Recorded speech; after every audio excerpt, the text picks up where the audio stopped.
ओम शांति। आज 30 जुलाई 2022 की साकार मधुर मुरली।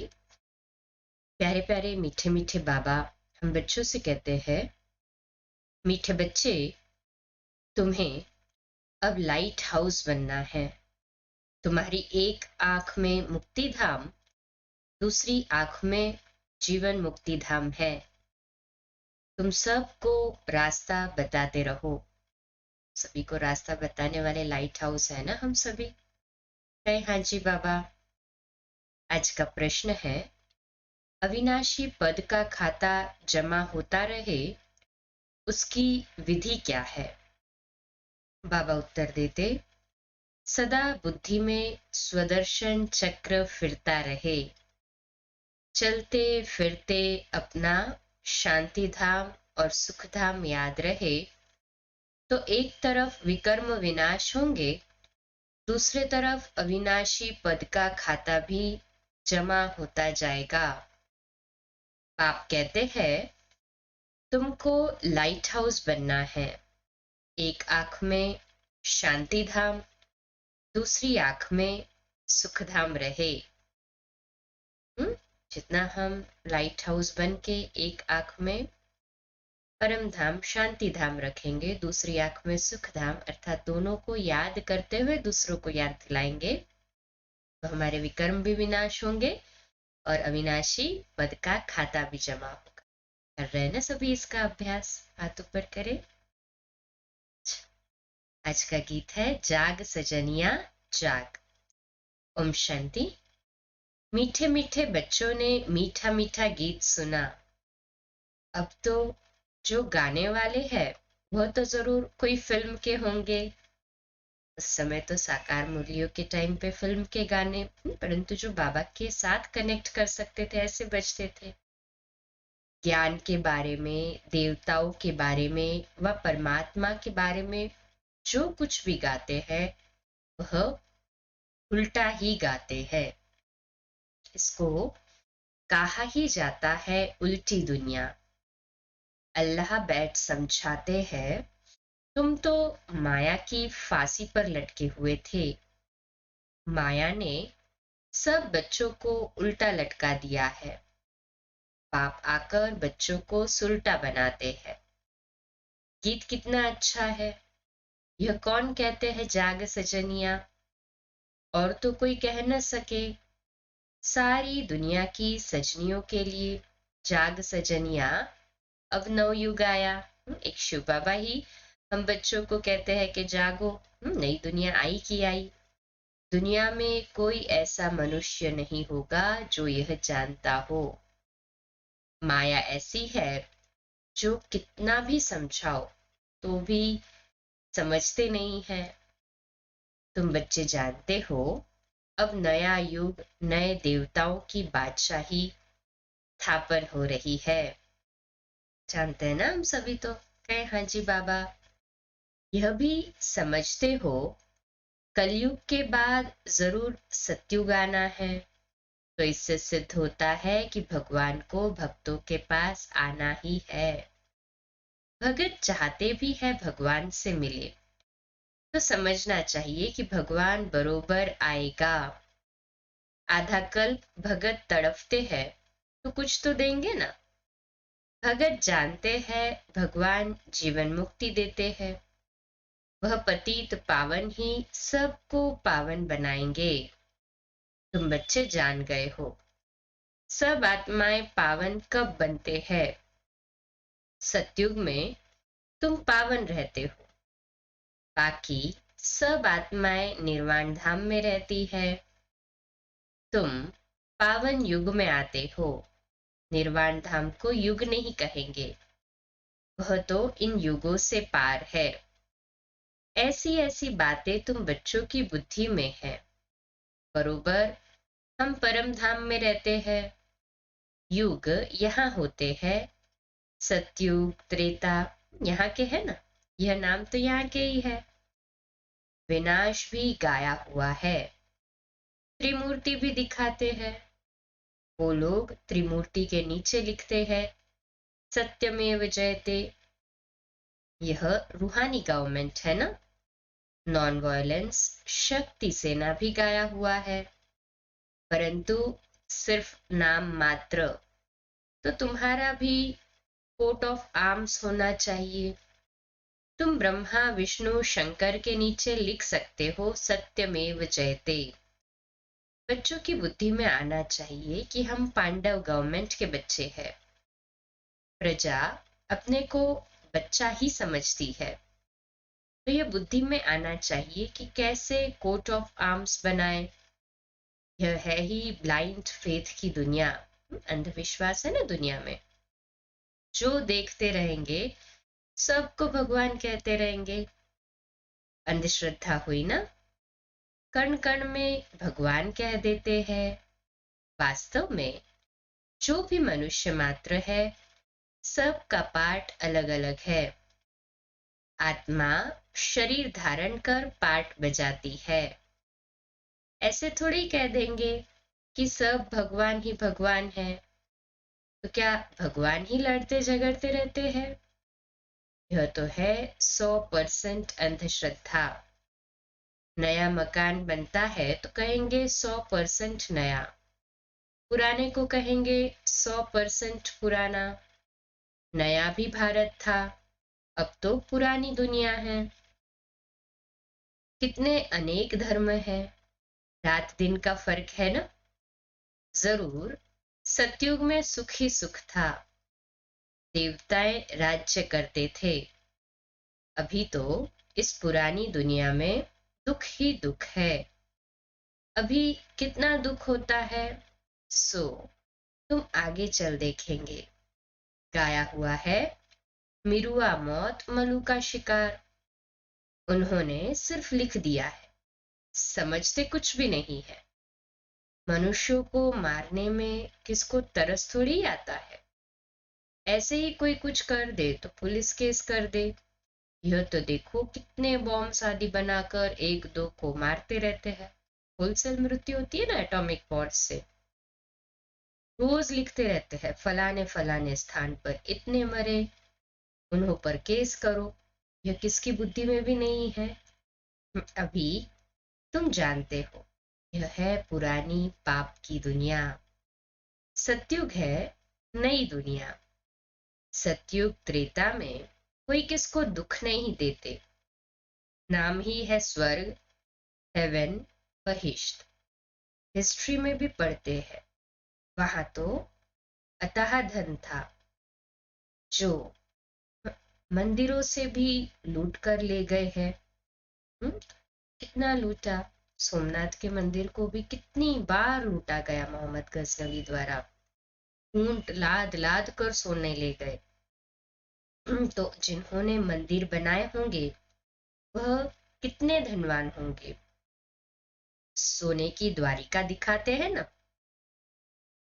कहते हैं समुद्र के नीचे चले गई। यह तो तुम समझते हो, ड्रामा का चक्र कैसे फिरता रहता है। सतयुग नीचे हो, कलयुग ऊपर आ जाता है। यह चक्र फिरता है। चक्र का ज्ञान भी तुमको है। चक्र भी बहुत लोग बनाते हैं, परंतु आयु का किसको पता नहीं है।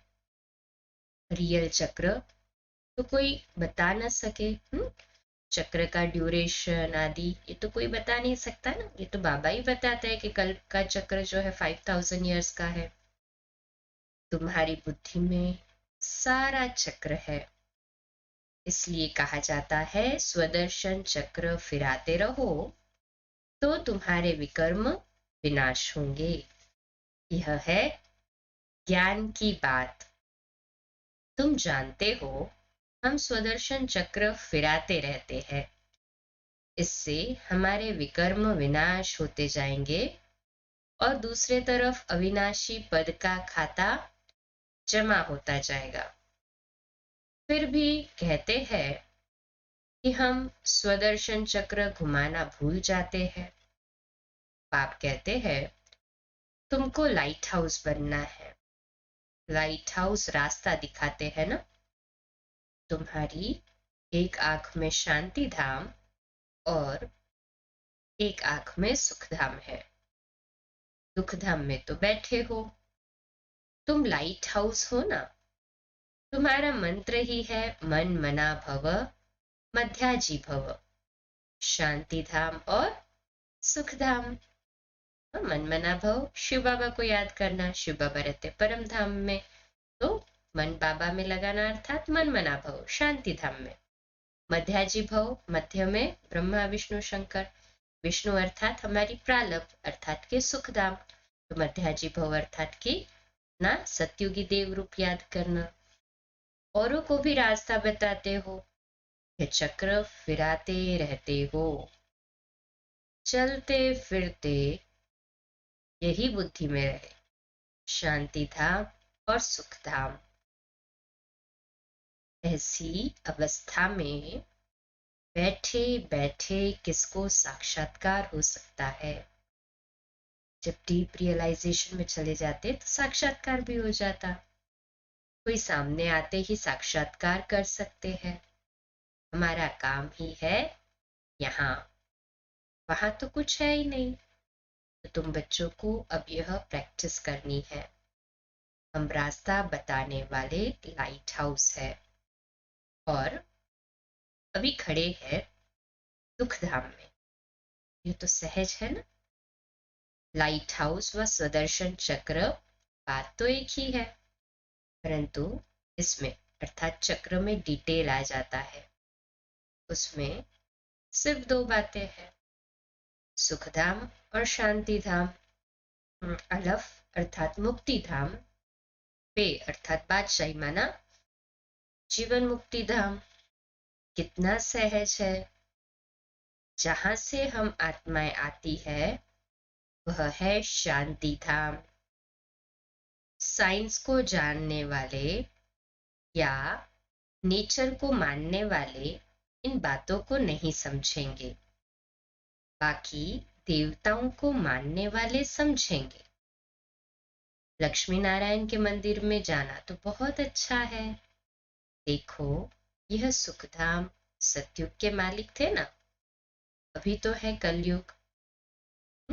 ये तो वह भी मनुष्य ही, देवी देवताएं भी मनुष्य ही थे। लक्ष्मी नारायण का राज्य तो था ना। अब गीता सुनी है, अब सुनी है गीता। लक्ष्मी नारायण के व राधे कृष्ण के मंदिर में जो आते हैं वह गीता भी सुनते होंगे। जिनका कृष्ण में प्यार होगा उनका गीता में भी प्यार होगा। लक्ष्मी नारायण के मंदिर में जाने वाले होंगे तो उन्हों को गीता इतनी ख्याल में नहीं आएंगी। लक्ष्मी नारायण के लिए समझते हैं वह तो वैकुंठ में थे, अभी तो नरक है। पाप आते ही है नरक में, आकर स्वर्ग की स्थापना करते हैं। पाप कहते हैं मुझे याद करो और सुखधाम शांति धाम को याद करो तो बेड़ा पार हो जाएगा। पहले तो जरूर घर जाना है ना। अच्छा, कोई श्री कृष्ण को मानने वाला है? बोलो, कृष्ण तो सतयुग में था ना। नई दुनिया को याद करो, इस पुरानी दुनिया से नाता तोड़ो। पवित्र भी जरूर बनना है। वहां कोई अपवित्र होता नहीं। किसी भी प्रकार की युक्तियां रचनी चाहिए। बच्चे लिखते हैं सर्विस कम है, ठंडाई है। बाप कहते हैं ठंडाई बच्चों को है। सेवा तो बहुत हो सकती है। मंदिर कितने ढेर है। बाप कहते हैं मेरे भक्तों को ज्ञान दो। तुम भी भगत थे ना, अब श्री कृष्णपुरी का मालिक बनते हो। कृष्णपुरी वैकुंठ को याद करेंगे। वैकुंठ राम राज्य को नहीं कहेंगे, लक्ष्मी नारायण के राज्य को ही वैकुंठ कहेंगे। तुम जब समझोगे और समझाएंगे तो कहेंगे बात तो ठीक है। हम समझ के ही तो समझाते हैं, और जब समझाते हैं तो कहेंगे बात तो ठीक है। तुम्हारे इन चित्रों में बड़ा ज्ञान भरा हुआ है। जो ध्यान से इन चित्रों को देखेगा तो झट नमस्कार करेगा, तुमको नहीं करेगा, चित्रों को करेगा। वास्तव में नमस्कार करना चाहिए तुमको, क्योंकि तुम ही ऐसा बनने वाले हो। इसलिए ब्राह्मण कुल उत्तम है, तुम मेहनत कर ऐसा देवता बनते हो। पहले है ईश्वरीय संतान, गाया भी इस जन्म का, हाँ, गायन भी इसी जन्म का है। ब्राह्मण जन्म को देवताओं से भी ऊंच जन्म कहा। मनुष्य अक्लमंद होते तो लक्ष्मी नारायण का बर्थडे मनाते, उन्हों को पता ही नहीं है, सिर्फ लक्ष्मी से जाकर धन मांगते हैं। अरे उन्हों की जन्म पत्री को तो जानो, वह कब आए थे उनको यह भी पता नहीं। विष्णु को चार भुजा दिखाते हैं, अर्थात लक्ष्मी नारायण का कंबाइंड रूप है। लक्ष्मी नारायण की पूजा करते हैं, परंतु उनकी जीवन कहानी को तो जानते नहीं। वह कहाँ के मालिक है, सूक्ष्म वतन के मालिक तो नहीं है, उनको विष्णु पुरी नहीं कहा जाएगा, सूक्ष्म वतन में पुरी है नहीं। लक्ष्मी नारायण के राज्य को पुरी कहेंगे। फिर राम सीता की पुरी, बाकी राधे कृष्ण का कुछ दिखाते नहीं है, वो तो प्रिंस और प्रिंसेस उतना ही अवस्था है ना। द्वापर में तो इस्लामी बौद्धि आदि आते हैं, बाबा पूरा कल्प का चक्र घुमा रहे हैं। तो तुम बच्चों को डिटेल में समझाना पड़े, समझाते हैं ना सभी डिटेल में, हाथ ऊपर करे। स्वर्ग को भी याद करते हैं। कोई बड़ा आदमी मरता है तो कहेंगे वैकुंठ गया, तो जरूर नरक में था, तब तो स्वर्ग में गया। इस समय सब नरकवासी पतित है। नशा कितना रहता है, दिखाते हैं हम करोड़पति है, परंतु है तो सब नरकवासी। नरकवासी स्वर्गवासियों को माथा टेकते हैं। तुम बच्चे ही यथार्थ समझा सकते हो। तुम भी जानी जाननहार के बच्चे हो, तुम्हारी बुद्धि में सारा चक्र डिटेल में फिरता रहता है। घर में जाने से, संबंधियों का मुंह देखने से सब कुछ भूल जाता है। इसलिए कॉलेज के साथ साथ हॉस्टल रहती है। तुम्हारा यहाँ हॉस्टल भी है। यहाँ तुम पढ़ाई में रहते हो, बुद्धि और गोरख धंधे में जाएगी नहीं। स्टूडेंट के साथ ज्ञान की बातें होती है। हॉस्टल में रहने से बहुत फर्क रहता है। बाप के पास तो जल्दी जल्दी रिफ्रेश होने के लिए आने चाहिए। ऐसे मत समझो दक्षिणा देनी पड़ेगी, ऐसे तो हम मूर्ख समझते हैं। बाबा तो दाता है, ऐसे को तो बाबा कहते हैं हम मूर्ख समझते हैं, जो ऐसा समझते हैं ना कि यहाँ गए तो दक्षिणा देनी पड़ेगी। अरे बाबा तो दाता है, हम कौन देने वाले हुए बाबा को। देने का ख्याल कभी नहीं करना है। यहाँ सर्विसेबल बच्चों को ही रिफ्रेश होना है। तुम बच्चे आते हो बाबा के पास, ऐसे नहीं कोई साधु महात्मा के पास आते हो दक्षिणा देनी है, कभी ऐसे ख्याल नहीं करना। बच्चियां आती है, उन्हों के पास पैसे है क्या, उनको सब कुछ सर्विस, हाँ? उनको सब कुछ सर्विस स्थान से ही मिलता है, जहाँ पे सेंटर होता है, हाँ? बाबा की पालना लेते हैं, हाँ? उस स्थान पर सेवा में आता है। जिनको अपना भाग्य बनाना होता है वह अपना पुरुषार्थ करते हैं। बाकी तो सब है बहाने, नौकरी है, यह है, छुट्टी मिल सकती तो है, और छुट्टी तो मिल ही सकती है नौकरी में। खुद के पर्सनल काम के लिए कैसे सब छुट्टी निकाल लेते हैं, ड्यूटी आगे पीछे कर लेते हैं, फिर बाबा की सेवा में क्यों बहाने होते हैं कि गाड़ी नहीं है, हाँ समय नहीं है, फलाना प्रॉब्लम है। भाई खुद के पर्सनल काम के लिए जैसे समय मिलता है बाबा के लिए नहीं मिलता, माना बाबा का डिसरिगार्ड है, वो खुद का डिसरिगार्ड है। कोई भी कारण बताए छुट्टी ले सकते हैं। वहां पे सर्विस में कोई ऐसी सेवा हो तो पर्सनल नौकरी में छुट्टी ले सकते हैं ना, कारण बनाकर। यह कोई झूठ थोड़ी ही है। इन जैसा सच तो कोई है नहीं। परंतु बाप का इतना कदर नहीं है। इतना भारी खजाना मिलता है। बाबा तो कोई दूर नहीं है। कहाँ भी रहते हो, अपनी उन्नति के लिए रिफ्रेश होने आना है बस। रिफ्रेश होने से बहुतों का कल्याण कर सकते हो। तुमको तो सर्विस करनी है।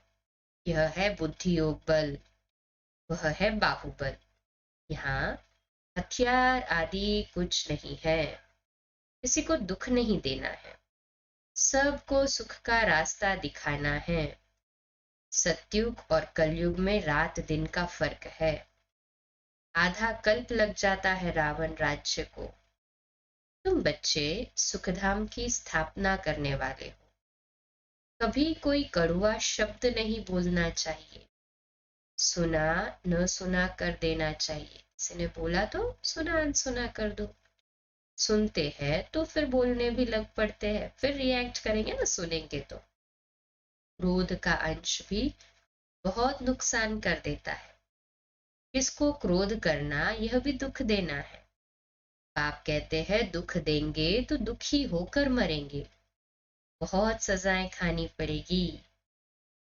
अच्छा, मीठे मीठे सिकिलदे बच्चों प्रति माता पिता बाप दादा का याद प्यार और गुड मॉर्निंग। रूहानी बाप की रूहानी बच्चों को नमस्ते। हम रूहानी बच्चों की रूहानी माता पिता बाप दादा को याद प्यार, गुड मॉर्निंग और नमस्ते। वाह बाबा वाह, शुक्रिया बाबा, शुक्रिया। पढ़ना के लिए अनुसार पहली पॉइंट, बाप का व पढ़ाई का कदर रखना है। समय प्रति समय स्वयं को रिफ्रेश करने की युक्तियां निकालनी है। बहुतों के कल्याण के निमित्त बनना है। दूसरी पॉइंट है, आपस में ज्ञान की ही बातें करनी है। क्रोध का अंश भी निकाल देना है। कोई कड़वा शब्द बोले तो सुना न सुना कर देना है। आज का मीठा वरदान है, परवश आत्माओं को रहम के शीतल जल द्वारा वरदान देने वाले वरदानी मूर्त भव। इसका विश्लेषण है, यदि कोई क्रोध अग्नि में जलता हुआ आपके सामने आए तो उससे परवश समझ अपने रहम के शीतल जल द्वारा वरदान दो। तेल के छींटे नहीं डालो। अगर किसी के प्रति क्रोध की भावना भी रखी तो तेल के छींटे डाले। इसलिए वरदानी मूर्त बन सहनशीलता की शक्ति का वरदान दो। जब भी चैतन्य में यह संस्कार भरेंगे तब जड़ चित्रों द्वारा भी वरदानी मूर्त बनेंगे। इसका स्लोगन है, परमात्मा मिलन की मौज में रहो तो माया के झमेले समाप्त हो जाएंगे। परमात्मा मिलन की मौज में रहो तो माया के झमेले समाप्त हो जाएंगे। आज का सोमान लिखने के लिए और अभ्यास करने के लिए है, मैं वरदानी मूर्त आत्मा हूं। मैं वरदानी मूर्त आत्मा हूं। अच्छा, कम बोलो, धीरे बोलो, मीठा बोलो, सत्य बोलो, सोच समझ कर बोलो। मित्र भाव, निर्माण भाव, निर्मल वाणी। 2 मिनट के लिए साइलेंस में शक्तिशाली योग के प्रकंपन फैलाएंगे बाबा के घर के लिए।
अच्छा।